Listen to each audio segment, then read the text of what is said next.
Imagine if 97.5% of bridges, just collapsed. Oh, wow. Scary, right? Yeah. Well, that's the shocking reality of IT investments today. Hmm. We're talking billions of dollars poured into projects that just, crumble. And what's truly fascinating is that it doesn't have to be this way. Yeah. This failure rate points to a lack of a universal standard for software excellence, a sort of 2 for IT. Okay, a 2 for IT. That's Yeah. a new one for me. Tell me more about that. Think about it this way. Okay. When you get into a car, Yeah. you inherently trust that it's been engineered to a certain standard of safety. Yeah. That's what a 2 certification provides. Yeah. But in the software world, Okay. that level of rigor often just isn't there. So no wonder so many IT projects end up as digital disasters. Yeah. Well, where do we even begin to tackle this problem? Well, that's what today's deep dive is all about. Okay. We'll be looking at the work of Michele Brissoni, a digital evolution strategist who's been sounding the alarm on this issue for years. He's got a fascinating background, having spent time studying the elite engineering cultures of Formula One and MotoGP. Formula One and software development. Yeah. That's an interesting connection. I wouldn't have thought of those two going together. It's more connected than you might think. Okay. Michele argues that the lack of a gold standard in IT leads to a whole cascade of problems. Right. He calls it the vicious cycle of IT investment failure. Okay, let's unpack that. Sure. What exactly makes up this vicious cycle? It starts with outdated IT practices. Okay. Companies cling to old ways of doing things, even when they clearly aren't working. It's like trying to win a Formula One race with a horse-drawn carriage. Right. You're just not equipped to compete. I can see how that would be a problem. Yeah. But surely leadership would step in and change things up, right? That's where the next dysfunction comes in. Okay. Tolerance for mediocrity in leadership. Sometimes it's not even malice. Yeah. It's just that leaders haven't been exposed to what true software excellence looks like. Right. So they end up setting the bar way too low. So you're saying they don't even know what they don't know. Yeah. And if the leadership isn't pushing for excellence, it's going to trickle down through the whole organization. Exactly. Okay. And this leads to what Michele calls digital transformation theater, where companies spend a fortune on surface-level changes, Yeah. but never address the underlying problems. Right. It's all show no substance. So they're putting on a good performance, but behind the scenes, everything is falling apart. Yeah. That makes a lot of sense. Is that all? Are there any other dysfunctions that feed into this cycle? There are actually 6 in total. Wow. But the one I find particularly interesting, Okay. and one that you might relate to, Yeah. is this idea of the emotional data trap. Okay, emotional data trap. Yeah. I'm intrigued. Yeah. Lay it on me. Michele's research shows that even seasoned investors often rely on emotional data when making decisions about IT investments. They get swept up in a charismatic pitch Right. or a flashy trend, and they neglect to look at the hard data about software quality. I think we've all been there. You get excited about an idea, Yeah, and you let that enthusiasm cloud your judgment. precisely. Yeah. And the problem is, in the world of IT, emotions can be very expensive. Right. Data from AngelList shows that only 2.5% of seed-stage startups ever reach unicorn status. Wow. And even those that do often see their valuations plummet. So it's not enough to just chase the next big thing. Right. You need a system for making smarter, more data-driven decisions. Uh, I have a feeling this is where Michelle's unicorns ecosystem comes in. You're exactly right. Okay. Michele argues that instead of chasing the future, we need to engineer it. And his unicorns ecosystem provides a framework for doing just that. So we're talking about engineering the future of IT. Yeah. It all sounds very grand. But what does that actually look like in practice? What are the core principles behind Michelle's unicorns ecosystem? Well, if you think back to his background studying Formula One and MotoGP, Right. it's all about applying those principles of engineering excellence to the software development process. For example, he was fascinated by Ferrari's legendary winning streak under Michael Schumacher. Ah, yes, the Schumacher era. Right. Ferrari was basically unbeatable for a while there. Yeah, for sure. What did Michele learn from observing them? He saw that their success wasn't just about having the best driver or the fastest car. Right. It was about a meticulous attention to detail, data-driven decision-making, and a relentless culture of continuous improvement. They had a system in place that was designed to produce winners. Interesting. So he's taken those lessons from the racetrack and translated them into a system for building successful software companies. Yeah. That's quite a leap. Yeah. It is, but it makes sense when you think about it. Okay. In both cases, you're dealing with complex systems where performance is paramount. And Michele argues that the same principles that lead to success in motorsports can be applied to the world of IT. Okay, I'm starting to see the connection here. Yeah. But I have to admit, I'm still a bit fuzzy on what this unicorn's ecosystem actually is. Is it a software program? What? A set of guidelines?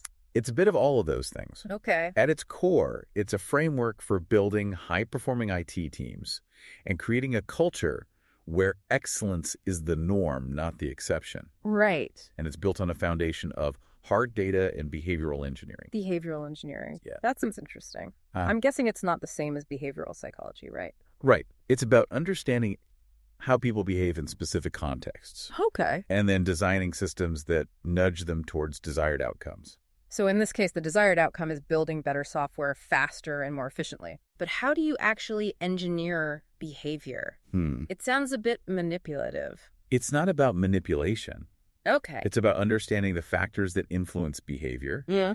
And then designing systems that make it easier for people to do the right thing. Okay. For example, Michele's system incorporates light-speed feedback loops, Okay. which he contrasts with traditional quarterly reviews. Hold on, light-speed feedback loops. Yeah. You're going to have to explain that one.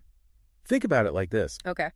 In Formula One, drivers and engineers need real-time feedback to adjust their strategy. Right. They can't wait 3 months to find out they have a flat tire. Right. They need to know immediately so they can make adjustments on the fly. Okay, that makes sense. Uh-huh.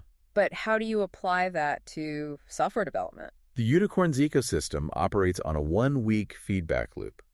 So instead of waiting for a quarterly performance review, developers are getting constant feedback on their work. Okay. This allows them to course correct quickly and avoid making the same mistakes over and over again. That's a pretty radical departure from the traditional way of doing things. Yeah, it is. I imagine that takes some getting used to. It does, but the results speak for themselves. Yeah. This kind of rapid feedback loop creates a culture of continuous improvement and helps to prevent small problems from snowballing into major disasters. And I imagine it helps to keep developers engaged and motivated, knowing that their work is being seen and valued on a regular basis. Exactly. Yeah. It also helps to foster a sense of ownership and accountability. Developers aren't just churning out code, they're actively involved in shaping the direction of the project. So it's not just about speed, it's about creating a more collaborative and empowering work environment. Right. I like that. Uh-huh. But you mentioned behavioral engineering earlier. Yeah. Is the feedback loop the only tool in the toolbox? No.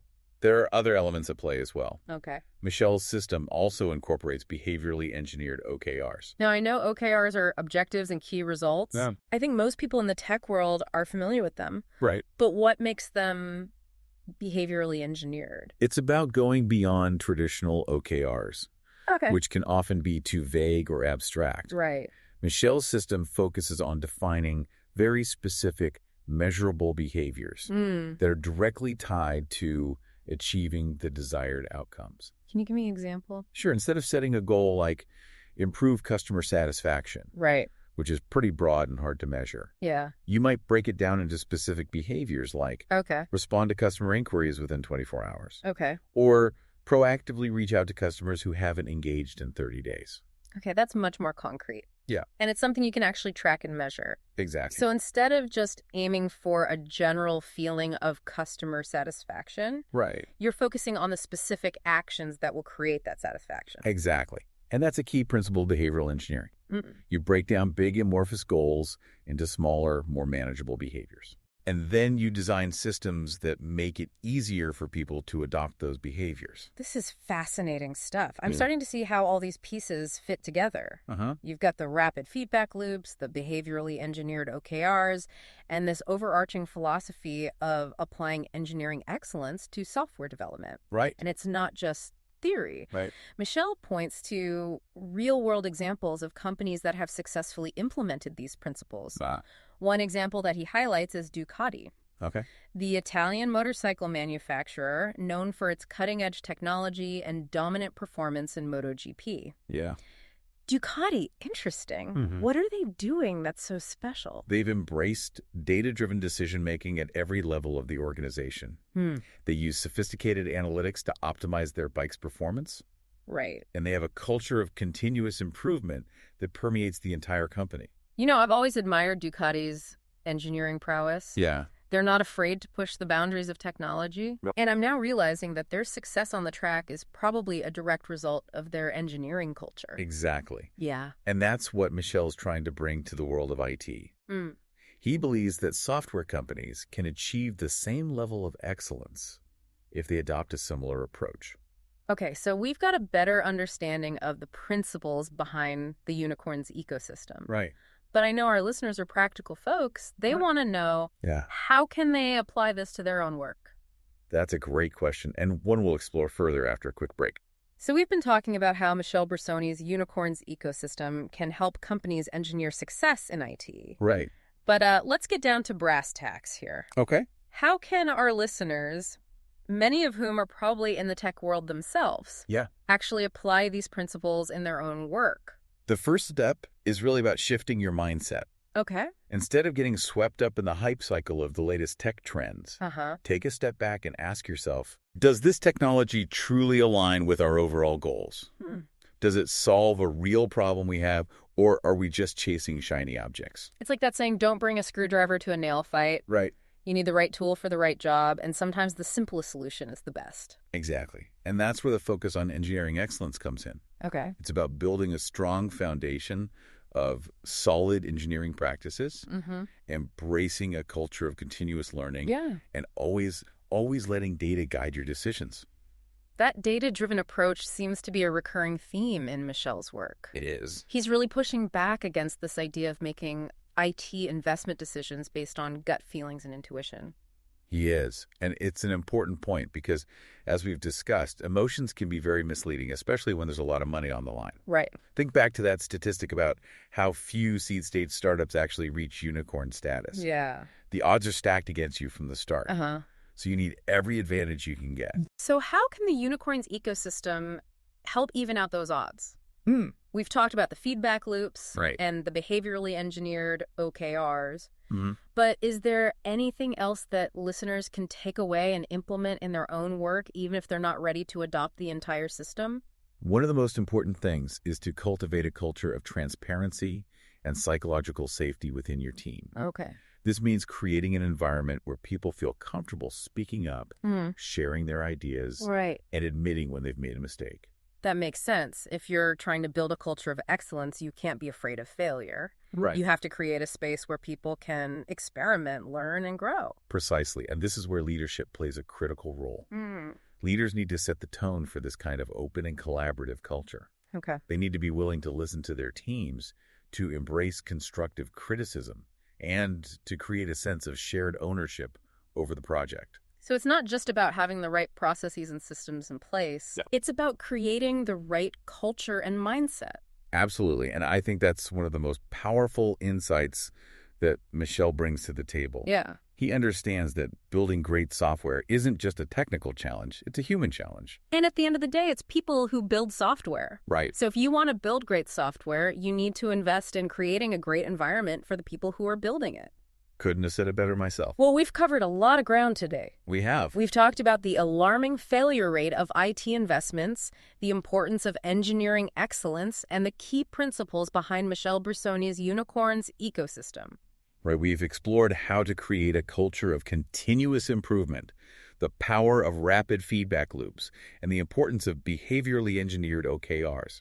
And we've also discussed the human side of software development, emphasizing the need for transparency, psychological safety, and strong leadership. If there's one thing we hope you take away from this deep dive, it's this. Okay. You don't have to accept the status quo of failed IT projects. There's a better way.